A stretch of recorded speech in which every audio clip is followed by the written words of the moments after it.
नाभि के टोटके कैसे करें मनोकामना पूरी। क्या नाभि जो है वह हमारे जीवन में मदद करती है, हमारी समस्याओं को हटाने में, हमारे मानसिक तनाव, शारीरिक रोग जो हैं वो उनके पीछे क्या नाभि जिम्मेवार है। अगर नाभि से हमारी परेशानी दूर हट सकती हैं तो कैसे हट सकती हैं, आज के इस वीडियो ब्लॉग में हम जानेंगे। तो नाभि की यहाँ पर इंट्रोडक्शन भी दी गई है कि अलग अलग व्यक्तियों की नाभि का जो आकार होता है, साइज होता है, वो कैसा होता है, उन लोगों का व्यक्तित्व, पर्सनैलिटी कैसी होती है जिनकी नाभि जिस तरह से होती है। तो यहाँ पर सब कुछ हम डिस्कस करेंगे। आप वीडियो को अंत तक देखना, बहुत ही इंपॉर्टेंट रोल यहाँ पर दिए गए हैं। कैसा नाभि का रोल प्ले होता है हमारी लाइफ में। तो नाभि को देखकर हम किसी व्यक्ति के बारे में क्या जान सकते हैं। देखिए, किसी की नाभि तो हम देखना कोई इंटरेस्टिंग बात नहीं है। किसी की नाभि तो देखी नहीं जा सकती क्योंकि तन जो है वो कपड़े से ढका होता है। और लेकिन आप अपनी नाभि चेक कर सकते हैं कि आप में क्या ऐसी खास बात है। तो जिस व्यक्ति की नाभि खड़ी या लंबी होती है उसमें आत्मविश्वास बहुत भरा होता है। ऐसे जातक निडर, जोखिम उठाने का साहस करने वाला होता है। दूसरा पॉइंट है, जिन लोगों की नाभि गहरी होती है वे लोग काफी भावुक होते हैं। ये साफ दिल के होते हैं और इनका फायदा भी लोग उठा लेते हैं। तो आप वो अपनी नाभि को चेक कर सकते हैं कि आपकी नाभि इन यहाँ पर बताई गई नाभियों की विशेषताओं के बारे में, तो आपकी नाभि इनमें से किस लाइन पर मैच करती है। जिनकी नाभि गहरी और उठी हुई होती है वे सौंदर्य की लालसा करते हैं और उसे प्राप्त भी कर लेते हैं। भाग्य के कारण इन्हें सुंदर जीवन साथी और समृद्ध ससुराल मिलता है। गोल नाभि वाले, जिनकी नाभि गोल होती है, ऐसे जातक अपने गुणों के लिए जाने जाते हैं और इन्हें समाज में मान सम्मान मिलता है। चपटी नाभि वाले, जिनकी चौड़ी नाभि होती है, खुली नाभि होती है, इन लोगों को समझना मुश्किल होता है। ऐसे लोग तेज मिजाज के हो सकते हैं।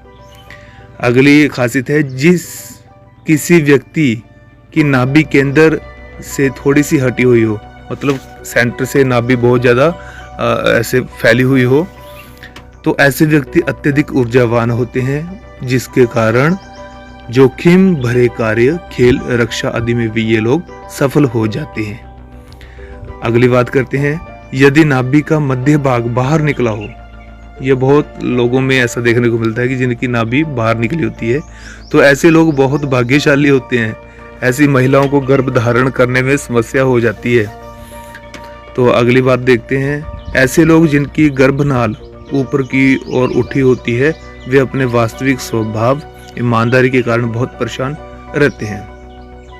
तो ये रही नाभि की बात। लेकिन आगे हम जानते हैं कि नाभि से हम क्या टोटका कर सकते हैं, नाभि से हम क्या ऐसे उपाय कर सकते हैं जो कि हमारे जीवन को सफल बना देती है। तो टोने टोटके मनोकामना पूर्ति में बहुत मदद करते हैं। यदि कारण है कि टोटकों का उपयोग पूरी दुनिया में किया जाता है तो यही एक कारण है। नाभि हमारे शरीर का केंद्र और ऊर्जा का स्रोत है, इसलिए अगर इस स्थान पर किसी चीज का उपयोग किया जाए तो बहुत कुछ हासिल किया जा सकता है। पहला पॉइंट देखिए। अब ये उपाय आते हैं, उपाय को आप ध्यान से देखना, तो आप करके देखना, और बेनिफिट नहीं होगा तो नुकसान भी नहीं होगा, इतना मैं आपको दावे के साथ कह सकता हूँ। तो जब फायदा होगा तो आप खुद मुझे कमेंट करेंगे या मैसेज करेंगे। अगर रोजाना सुबह और रात को सोने से पहले नाभि में सरसों या तिल का तेल लगाया जाए तो यह कुछ ही दिनों में ताकत बढ़ाने में मदद करता है और इससे निजी जीवन में काफ़ी फायदा होता है। देखिए, कई लोगों को वीकनेस बहुत होती है, कईयों के घुटने नहीं चलते हैं, कईयों से उठा नहीं जाता। क्यों? क्योंकि कमजोरी होती है। तो अगर आप नाभि में तेल लगाएं, जो हमने बताया कि सरसों या तिल का तेल लगाएं, तो देखना आप कितने एनर्जेटिक हो जाते हैं। अगर नकारात्मक शक्तियाँ आपको बहुत ज़्यादा परेशान कर रही हैं तो हनुमान जी के मंदिर से लाया हुआ सिंदूर नाभि में रखें, जिससे आपकी नकारात्मक शक्तियां खत्म हो जाएंगी। आगे है, शत्रु काला जादू कर रहा हो तो भी हनुमान मंदिर से लाकर सिंदूर लाकर नाभि में लगाएं तो नकारात्मक शक्तियों से बचाव हो जाएगा। अगला पॉइंट है, यदि कोई स्त्री प्रतिदिन अपनी नाभि में सुगंधित तेल या तेल लगाए और लगाते समय मनचाहे पुरुष पर ध्यान दे तो पुरुष को आकर्षित करना संभव है। देखिए, ये बहुत बड़ी बात है। इस ऐसी बातों के लिए मैं आपको रिकमेंड तो नहीं करूँगा, लेकिन हाँ, जिसको अगर ऐसी चॉइस है किसी की तो आप कर सकते हैं, क्योंकि बिगाड़ना हमारा काम नहीं है, सही सलाह देना हमारा काम है। तो आगे पॉइंट आता है, अगर किसी को संतान होने में बहुत परेशानी हो रही हो तो ऐसी स्थिति में नारियल को नाभि से 4 बार घुमाकर नदी तट या शमशान में या शिवलिंग पर चढ़ाना चाहिए। इससे संतान बाधा नष्ट होती है। ये एक अच्छी बात है। कई लोगों को, कई दंपतियों को संतान उत्पत्ति में बहुत प्रॉब्लम होती है, जो कि संतान उत्पन्न होना इंसान के हाथ में तो होता है, लेकिन इंसान से बढ़कर भगवान के हाथ में होता है, जो कि कई लोगों को सफलता नहीं मिल पाती है। कई बार ऐसे कार्यों के लिए जो टोना टोटके होते हैं वह उपयोगी होते हैं, और ऐसे कार्य करने से अगर किसी की संतान उत्पत्ति हो जाती है तो बहुत अच्छी बात है। तो ऐसा आप कर सकते हैं। नाभि के ऊपर नारियल को 4 बार घुमाकर नदी के तट पर आपको छोड़ाना है, या शिवलिंग या शमशान घाट में चढ़ाना है, और पीछे मुड़ के नहीं देखना है, ठीक है। इससे संतान बाधा में आपकी प्रॉब्लम जो भी होगी वो ठीक हो जाएगी। अगला पॉइंट है, अगर शरीर में गर्मी बढ़ रही है तो ऐसे में नाभि और उसके आसपास चंदन का लेप लगाएं। तो गर्मियों के दिनों में ये बहुत लोगों की प्रॉब्लम होती है कि गर्म कुछ भी खाएं तो शरीर में गर्मी हो जाती है, और वैसे भी हार्ड वर्क करने से भी कई लोगों को शरीर में गर्मी आ जाती है। तो और शरीर में गर्मी होना सामान्य सी बात बन गई है आजकल, लेकिन ये गर्मी बहुत अच्छी नहीं होती सेहत के लिए। इसके लिए आप चंदन का लेप अपने पेट पर लगा सकते हैं, तो आपको काफ़ी फायदा महसूस होगा। अगला पॉइंट है, अपनी पूजा में इत्र की शीशी रखें। जो परफ्यूम होता है इत्र, अपनी जब आप पूजा करते हैं तो इत्र की शीशी रखें। रोज पूजा के बाद इस इत्र को अपनी उंगली से, ठीक है, जब आप पूजा करते हैं तो रोज पूजा करने के बाद ये जो इत्र है, इत्र को आपने क्या करना है, उंगली पर थोड़ा सा टच करना है, और उस उंगली को अपने नाभि पर टच कर देना है। इससे क्या होगा कि आपका परफ्यूम जो है वो नाभि पर आ जाएगा, जिससे आपका भाग्य बदल जाएगा। नाभि में गुलाब या चंदन की इत्र का प्रयोग धन के उपयोग के लिए उत्तम रहेगा।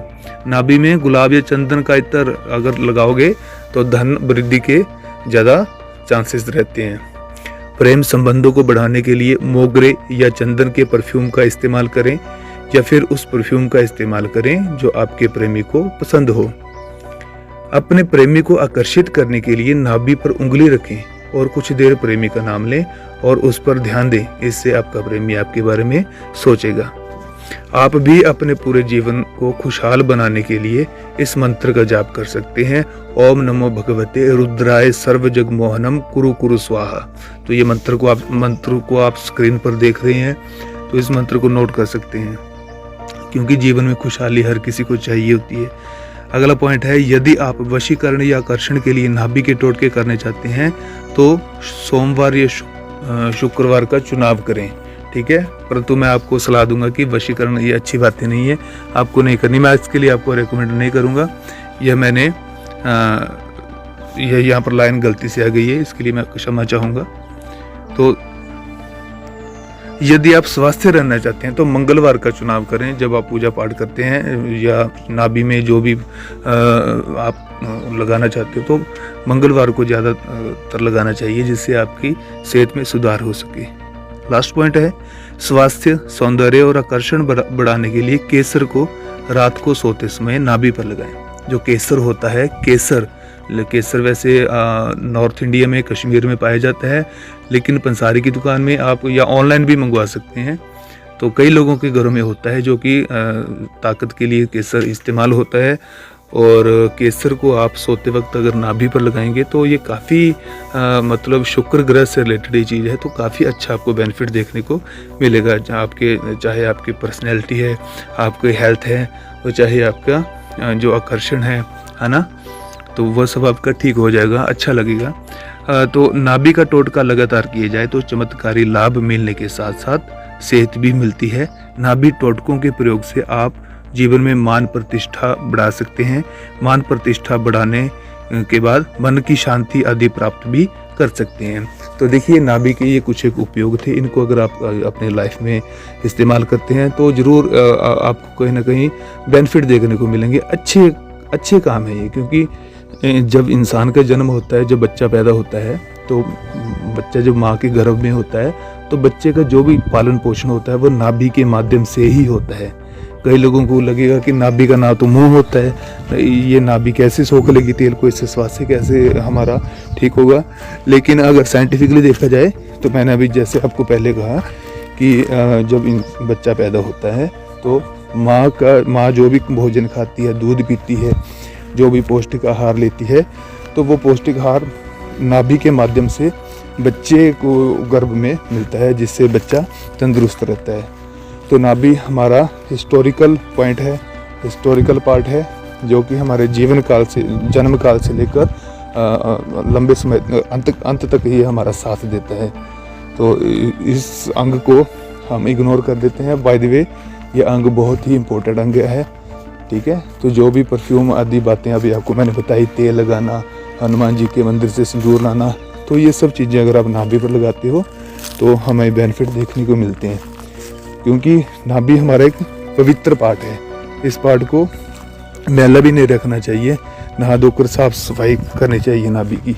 कई लोगों की नाभि जो होती हैं बहुत मैलखोरी हो जाती हैं, उसमें रुई जमा हो जाती है।